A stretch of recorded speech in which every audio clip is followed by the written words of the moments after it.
ekspor furnitur di Amerika Serikat. Kan di sana pasar furniturnya besar dan berpotensi banget tuh.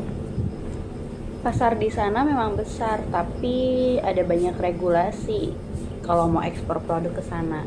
Ini aku nemu salah satu regulasinya yang membahas terkait standarnya.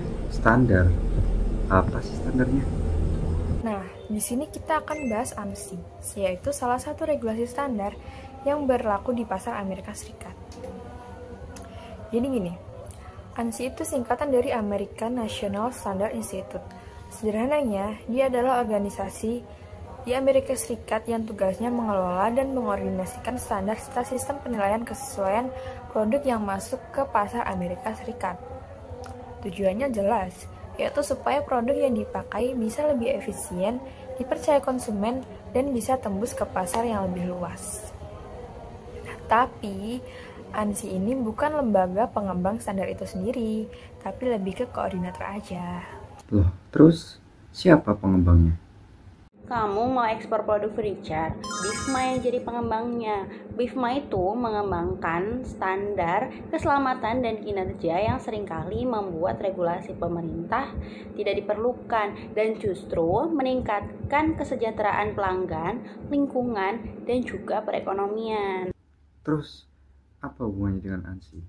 Jadi gini, BIFMA itu kerja bareng sama ANSI dan juga kantor koordinasi standar di NIST atau National Institute of Standards and Technology.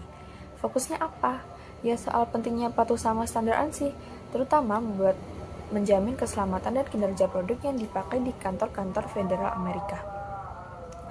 Tujuannya ya biar produk yang beredar itu sehat digunakan, bisa mengurangi resiko cacat produk, dan yang paling penting, mitigasi resiko cedera di tempat kerja.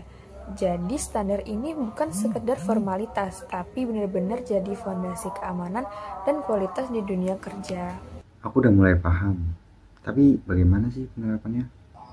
Oke, biar aku yang jelasin.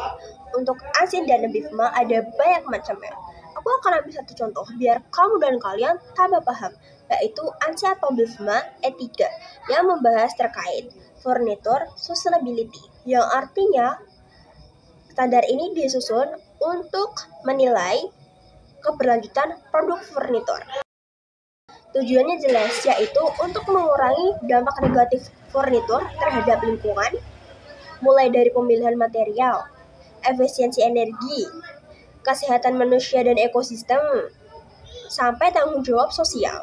Loh, furnitur yang kubuat kan desainnya udah modern dan penggunaannya nyaman. Apa masih kurang? Seperti yang udah kita bahas, furnitur dengan regulasi ini tuh nggak cuma dilihat dari desain dan kenyamanannya aja, tapi ada 4 kategori utama yang jadi bahan penilaian. Yang pertama ada material. Apakah bahan yang dipakai ramah lingkungan dan bisa didaur ulang? Yang kedua ada energi. Apakah proses produksinya hemat dan efisien dalam penggunaan energi? Yang ketiga ada kesehatan manusia dan ekosistem. Intinya produk harus aman, baik buat pengguna maupun buat lingkungan. Dan yang terakhir, yang keempat, ada tanggung jawab sosial.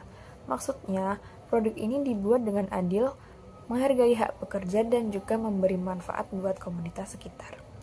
Jadi jelas ya, regulasi ini nggak sekedar soal bentuk atau kenyamanan aja, tapi juga soal keberlanjutan dan tanggung jawab yang lebih luas. Nah, dari kategori itu akan diberikan poin. Dari total skornya, produkmu akan dapat level sertifikasinya.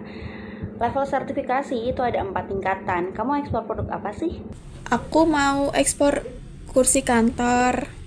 Kalau kursimu terbuat dari material yang didaur ulang, hemat energi, aman untuk pengguna dan lingkungan, produkmu berpeluang untuk dapat sertifikasi ANSI BIFMA E3.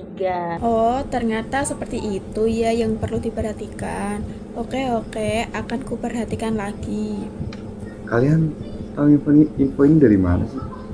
Kami dapat info ini dari situs resmi ANSI dan BIFMA.